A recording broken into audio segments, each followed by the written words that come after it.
السلام علیکم پیارے دوستو، آج ہم آپ کو ایک ایسی عورت کے بارے میں بتانے والے ہیں جو امیروں اور رئیسوں کے گھر جا کر کے ناچ گانا کیا کرتی تھی اور ان کے ساتھ بدکاری کرتی، لیکن اس عورت کی شادی ایک نیک مسافر شخص سے ہو گئی۔ پھر اس نے جو کیا اس کو جان کر کے آپ ایک دم حیران ہو جائیں گے اور آپ کی آنکھوں میں آنسو آ جائیں گے۔ تو دوستو، آپ اس ویڈیو کو پورا آخری تک لازمی دیکھتے رہیے۔ اگر آپ کو یہ ویڈیو پسند آئے تو آپ اس ویڈیو کو ایک لائک ضرور کریں اور اس چینل کو بھی سبسکرائب کر لیں۔ پیارے دوستو، بلخ شہر میں ایک نوجوان خوبصورت لڑکی رہا کرتی تھی۔ یہ بیچاری حالات کی ماری تھی۔ جب اس کی عمر 21 سال کی ہوئی تو اس کے والدین اسے اپنے رشتہ داروں کے پاس چھوڑ کر کے حج کرنے کے لیے چلے گئے، لیکن وہ حج سے واپس نہ آ سکیں۔ راستے میں ہی ان کا ایک حادثے میں انتقال ہو گیا۔ جب یہ خبر اس لڑکی کو ملی تو یہ پھوٹ پھوٹ کر کے بہت زیادہ رونے لگی اور وقت گزرتا گیا۔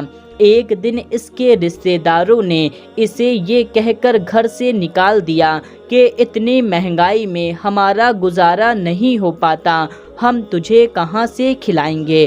یہ بیچاری غم کی ماری اکیلی اس شہر میں کہاں جائے گی۔ یہ لڑکی ایسے ہی گلیوں میں بھٹکتی رہی۔ دن سے رات ہوئی، رات سے دن ہوا۔ بھوک اور پیاس کی شدت بڑھنے لگی۔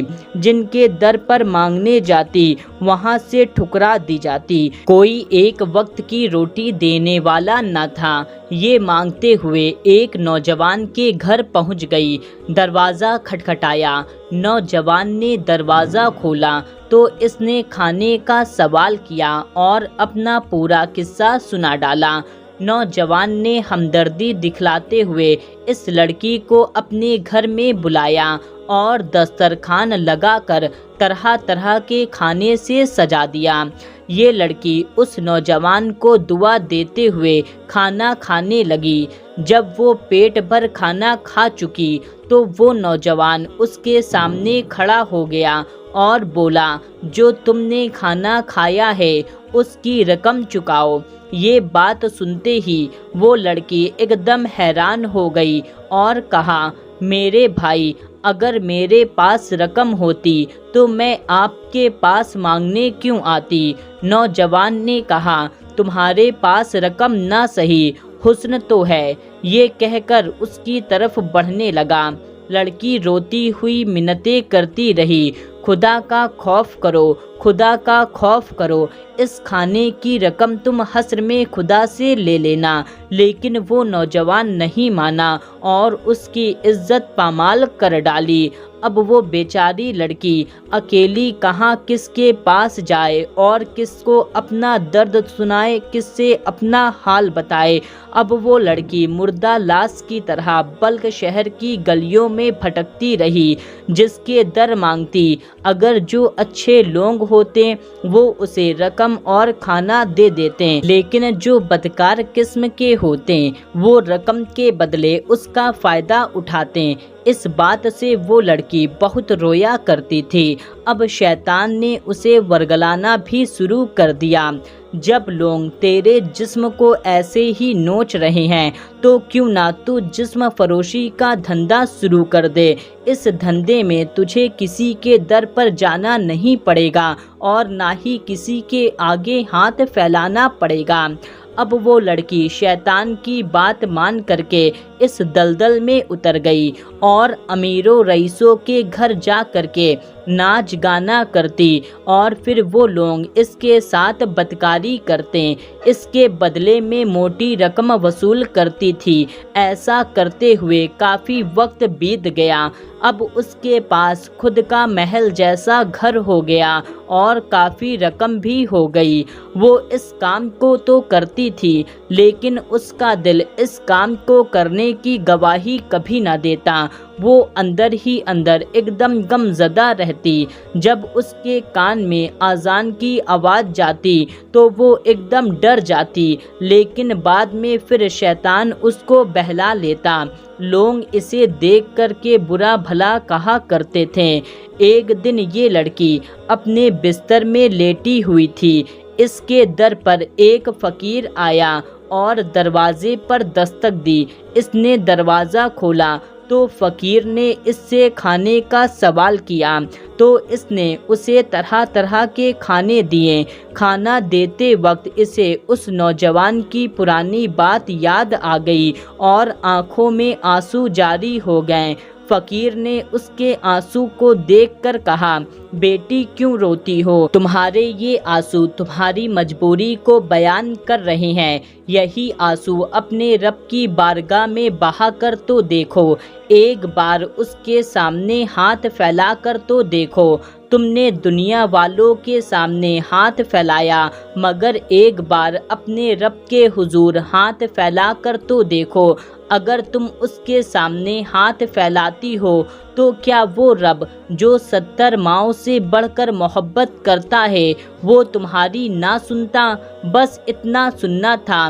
وہ لڑکی وہیں پر بیٹھ کر پھوٹ پھوٹ کر کے رونے لگی اور پہلی بار اپنے رب کی بارگاہ میں ہاتھ پھیلایا۔ پھر وہ فقیر وہاں سے چلا گیا۔ کہا جاتا ہے وہ کوئی فقیر نہیں بلکہ ایک فرشتہ تھا۔ رات ہوئی، وہ رب کے حضور اپنے گناہوں کی معافی مانگتی رہی۔ پوری رات عبادت اور ذکر الہی میں گزار دیا۔ صبح ہوئی، پورے بلخ شہر میں ایک شور مچ گیا۔ شام شہر سے ایک بہت بڑا ویپاری آیا ہے جو شام شہر کے وزیر کا بیٹا ہے۔ یہ ویپاری ایک لڑکی کی تلاش میں آیا ہے۔ یہ بلخ شہر کے بادشاہ کے پاس حاضر ہوا اور کہا، آپ کے راج میں ایک لڑکی ہے جو فلاں جگہ پر رہا کرتی ہے۔ اس کے والدین حج کے سفر کے حادثے میں انتقال کر گئے تھے۔ اسی حج کے سفر میں میں اور میرے والد بھی تھے۔ ان لوگوں نے ہماری جان بچاتے ہوئے اپنی جان قربان کر دی تھی اور مرتے وقت ان لوگوں نے اپنی لڑکی کے بارے میں بتایا تھا۔ آج ہماری طبیعت درست ہوئی ہے اور میں اس لڑکی کو لینے آیا ہوں۔ جب بادشاہ نے اس لڑکی کی تلاش کروائی اور اسے ڈھونڈ کر اپنے دربار میں بلوایا تو پتہ چلا وہ کوئی اور نہیں بلکہ وہی لڑکی تھی جو مجبوری کی حالت میں جسم فروشی کا کام کرنے لگی تھی۔ اس لڑکی کو بادشاہ کے دربار میں پیش کیا گیا تو اس لڑکی نے بادشاہ اور شام شہر کے وزیر کے بیٹے کے سامنے اپنے اوپر بیتے سارے حالات کو رو رو کر کے بیان کیا اور بولی، کل رات میں نے توبہ کر لی ہے، اب اس دلدل میں میں نہیں اتروں گی۔ یہ سنتے ہی بادشاہ کو بہت غصہ آیا اور بادشاہ نے ان تمام لوگوں کا بے رحمی سے قتل کروا دیا جن لوگوں نے اس کے ساتھ زبردستی کی تھی، اور ان سپاہیوں کو بھی برخاست کر دیا جو اس علاقے کی دیکھ بھال کے لیے رکھے گئے تھے۔ وزیر کا بیٹا جو بہت نیک اور رحم دل تھا، اس نے کہا، جب اس نے اپنے گناہوں سے توبہ کر لی ہے، جب اللہ تعالیٰ نے ہی اسے معاف کر دیا ہے تو ہم کون ہوتے ہیں اسے کچھ کہنے والے۔ وزیر کے بیٹے نے اس لڑکی سے شادی کر لی اور اپنے شہر لے گیا۔ دوستو، جب بھی کتنی بھی بڑی پریشانی آ جائے تو پریشانی کے حالت میں کوئی بھی غلط فیصلہ نہیں کرنا چاہیے بلکہ اپنے رب سے امید رکھنی چاہیے اور اس کے سامنے ہاتھ پھیلانا چاہیے۔ ہمارا رب انتظار کرتا ہے، میرا بندہ مانگے میں اس کو عطا فرماؤں۔ تو دوستو، آپ اپنے رب سے مانگے، وہ آپ کی تمام پریشانیوں کو حل کرے گا، لیکن کوئی بھی غلط قدم نہ اٹھائیں۔ اور دوستو، یہ ویڈیو آپ کو کیسی لگی کمنٹ کر کے ہمیں ضرور بتائیں۔ اس ویڈیو کو اپنے تمام دوستوں تک شیئر کر دیں۔ ملتے ہیں تب تک کے لیے، اللہ حافظ۔